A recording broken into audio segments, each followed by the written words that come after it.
Porch Talk. So this story takes place before 1964.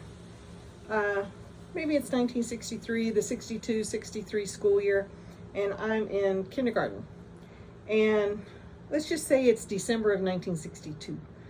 And Christmas Day has come and gone, and I'm sure we had oodles of presents under the table, under the Christmas tree, because my mom was always really good about that.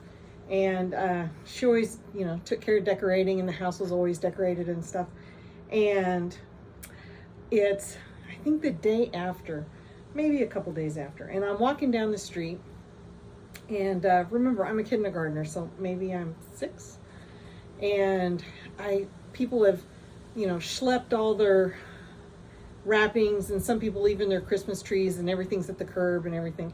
And I'm walking by this house, and amidst all the detritus of Christmas, I see this big box, almost as big as I am, unopened. And I'm like, that's unusual. So I look around, and no one's looking, and so I go over and I open it up. And inside is a teddy bear, big teddy bear. And I look at it and I just think, this is amazing. The best find ever, which actually thus began my career of being an alley rat and looking for stuff like that. But anyway, that's another story. But so being the honest child that I am, I took that bear, gave it a big hug, and dragged it up to the front door of that house and rang the doorbell.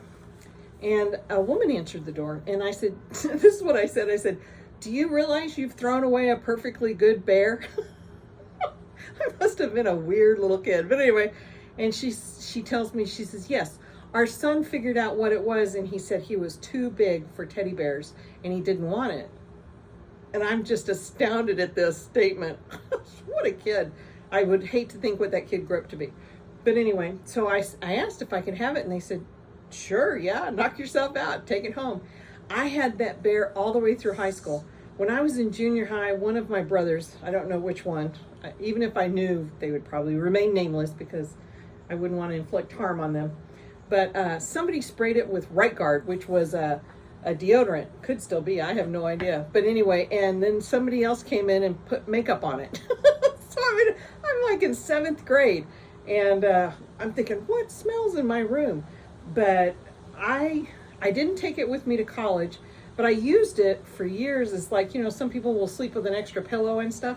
And so to this day, because of all those years with that bear, I still sleep with a pillow like that, which I find really interesting. But anyway, that's the story of me and my bear. So I was an odd kid.